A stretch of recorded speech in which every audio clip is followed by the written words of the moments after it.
굉장히 중요한 이슈예요. 왜 그러냐면 부모가 자녀한테 흘려주는 돈은 부모 한 사람이 밑으로 내려주는 거잖아요. 근데 이건 반대로 여러 명의 자녀 중에서 부모를 누군가 한 사람이 도와주는 거잖아요. 그러니까 여기 그렇죠. 불공정이 생기는 거기 때문에 이 문제의 이제 심각성이 나오죠. 근데 이거를 제대로 준비하지 않으면 나중에 그러고 돌아가시면 나중에 터지는 자녀들끼리 싸움이 막 날 것 같은데. 감정 싸움부터 시작해서 이거- 조직 싸움. 뭐 보통 증여는 자식이 부모가 자식한테 주는 거라고 하지만 반대로 이제 나이가 들면 생활비를 드리는 경우도 있잖아요. 부모님한테. 네, 그렇죠. 이것도 증여인가요? 증여죠. 어, 증여인데 증여죠. 그래서 증여세를 내야 되는데 생활비의 경우에는 요건을 갖추면 증여세를 과세하지 않는다. 그럼 그 요건이 중요하잖아요. 그 요건이 뭐냐? 아까 말했죠. 통상적으로 필요한 금액을 필요한 때 주면 사회통념상 인정되는 정도의 금액을 이렇게 주는 거예요. 자, 근데 여기서 생활비가 사회통념상 인정되는 금액이 얼마나 될까? 얼마인가? 이거 참 애매하죠. 어렵습니다. 내가 1,000만 원을 생활비로 필요할 수도 있잖아요. 1,000만 원이요? 그러니까 모르니까 그 기준이 없으니까. 예. 그러면 1,000만 원 생활비로 누가 쓴다? 그러면 와 이럽니까? 뭐 그냥 그렇습니까? 아니면 애게 그럽니까? 애매할 수도 있죠. 요새 다 좀 많이 쓰기도 하니까 아닌가. 아, 생활비 참 물론 어렵네요. 저는 아닙니다. 예. 생활비 참 어려워요. 예. 그렇죠. 그러니까 제가 그 이제 이 상수세 조사하다 보면 남편이 현금을 이제 한 달에 막 2천만 원, 3천만 원씩 막 뽑아요. 그러면 이거 어디다 썼냐고 이제 물어보잖아요. 그럼 답할 게 없으면 이제 생활비라고 쓰거든요. 그러면 이제 국세청에서 아니 한 달에 생활비를 2천만 원, 3천만 원씩 쓴다고요? 도대체 왜 돈을 이렇게 많이 쓰냐? 그래서 납세자한테 이렇게 얘기를 하면 납세자가 화를 내요. 아니 우리 집에 가정부 같은 그 어찌됐건 이제 보시고. 가사노동 해주신 저 가상노동도 보시고 그다음에 예. 기사 있지. 그렇죠. 그리고 내가 몸이 아파서 그 하루에 한 번씩 와가지고 나 마사지 해주는 사람이 있어. 있지. 그다음에 또 차 또 뭐 벤츠 타고 다니는데 거기 들어가는 돈이 있지. 그러니까 야 한 달에 3천만 원도 모자라. 이렇게 얘기를 하는데 또 막상 또 듣고 보면 또 그럴 수도 있겠다 싶을 것 근데 같은데. 그걸 어떻게 부인해요? 그렇게 쓴다는데. 그러니까 예. 난 그렇게 쓰겠다는데 그걸 어떻게 부인해요? 그래서 참 천차만별이긴 해요. 그래서 그것도 수준에 따라서 또 뭐 용돈도 줄 수 있잖아요. 너 우리 애들 오는데 손자들 오는데 용돈도 줘야 되잖아. 그거 다 생활비 이제 들어가는 거란 말이죠. 그러니까 그래서 그 생활비의 그 규모는 사람마다 좀 다를 수는 있어요. 근데 어쨌든 여기서 말하는 생활비라고 하는 것은 두 가지죠. 하나는 배우자에게 주는 생활비. 배우자에게 주는 생활비는 거의 대부분 이제 그거는 비과세가 되는데 문제는 생활비로 받아가지고 이 돈을 아낀 다음에 거기서 남은 돈으로 뽑아서 자기 명의로 뭔가 부동산을 사면 이건 징해예요. 아, 예. 아까 용돈하고 뭐 이렇게 세뱃돈하고 뭐 그런 거하고 비슷한 거네요. 예. 그죠? 그런데 그다음에 두 번째로 그 부모가 자녀한테 주는 생활비. 아, 조금 예. 말씀드렸죠? 그렇죠. 예. 요거는 부양무 관계가 존재해야 돼요. 부양무 관계라는 것은 자녀가 생활 능력이 없어야 돼요. 아, 백수나 뭐 취준생이다 이런 경우에 그건 당연히 실업자. 실험자. 그럴 때 주는 건 우리가 이제 예. 부양 의무가 두 가지가 있어요. 하나는 1차 부양 의무, 2차 부양 의무가 있거든요. 1차 부양 의무는 배우자 관계. 배우자는 무조건 부양을 해야 돼요. 그다음에 두 번째가 18세 미만의 미성년자. 이건 반드시 부양을 해야 돼요, 부모가. 그다음에 18세가 넘어가면 부양 의무가 없어져요.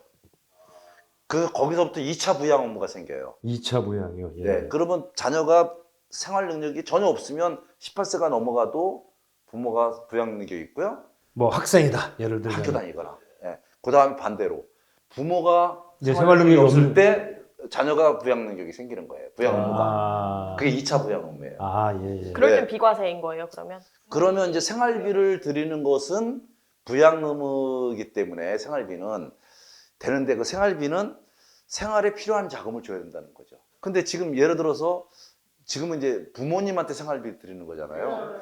자, 그러려면 부모님이 생활 능력이 없어야 되잖아요.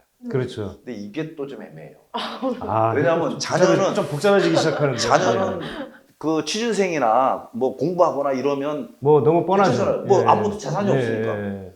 근데 부모는 집은 한 채 있는데 예. 효도 하나도 없어. 그럴 수도 예. 있잖아요. 그럼 생활 능력이 없다고 봐야 되느냐? 애매하다. 근데 이제 보통 보면 판례를 보면 집 한 채 있고 뭐 다른 소득이 없으면 생활 능력이 없는 걸로 인정을 많이 해주더라고요. 근데 뭐 집 팔면 되잖아. 뭐 이렇게 갈 수도 있잖아요. 그죠? 그렇죠. 뭐 그럴 수도 있죠. 그러니까 좀 애매해요. 그런데 또 자녀들이 부모님의 생활비를 보태드리는 것을 세무공무원들 그 미풍양속으로 또 많이 봐요.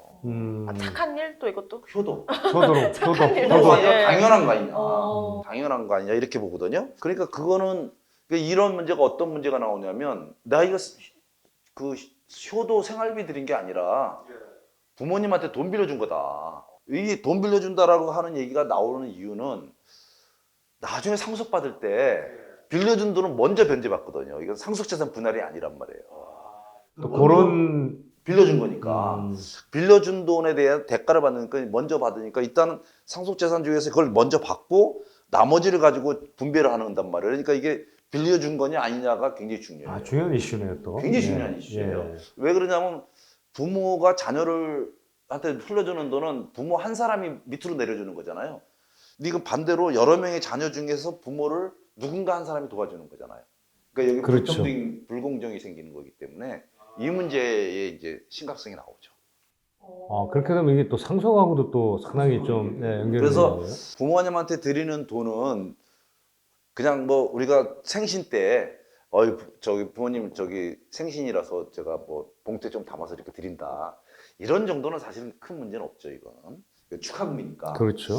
근데 생활비를 정기적으로 드린다. 한 달에 200만 원, 300만 원씩.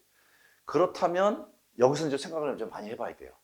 부모가 아무 재산이 없다면 그건 뭐 어쩔 수 없이 드리는 거잖아요. 그렇죠. 그건 뭐 바랄 것도 없는 건데 부모가 재산이 있다라고 하면 상속 재산과 연결해서 생각해야 돼요. 다른 형제하고의 형평성도 생각해야 되고. 그렇죠. 부모 입장에서도 자녀가 여러 명인데 그중에 한 자녀만 나한테 주면 자기가 갖고 있는 재산은 어떻게든지 이 자녀에게 뭐 기여분이 됐든 뭐라고 주고 싶잖아요. 그렇죠. 예, 뭐 당연한 거 아닐까요? 예.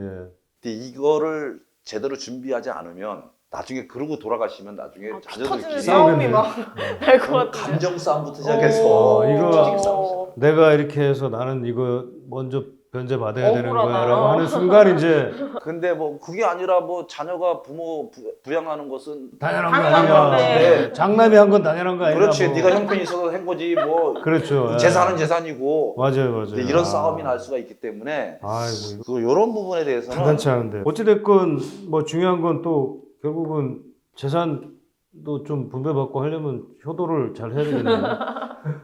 효도를 잘해라. 그죠? 근데 이제 요즘 세대가 효도하는 세대가 아니잖아요. 우리 아유 대표님하고 왜 그러십니까? 아유 지금 우리 젊은 세대들도 다 아니, 효도하죠. 대표님하고 예. 저하고는 우리는 효도도 해야 되고 자녀들 부양도 해야 되고 낀 세대잖아요.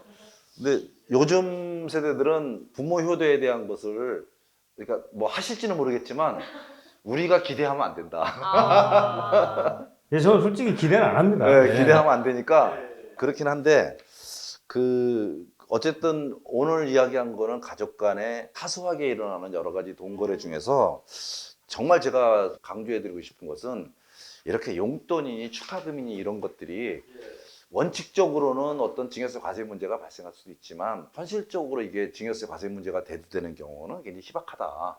다만 그게 특별한 경우, 아까 말했듯이 집을 살 때에 과도한 금액을 이런 것으로 샀다라고 이야기하거나 또는 금액이 너무 커서 그걸 예금통장에 넣었더니 뭘 하더라도 나중에 상속이 발생하거나 뭐 이랬을 때는 문제가 될 수 있다.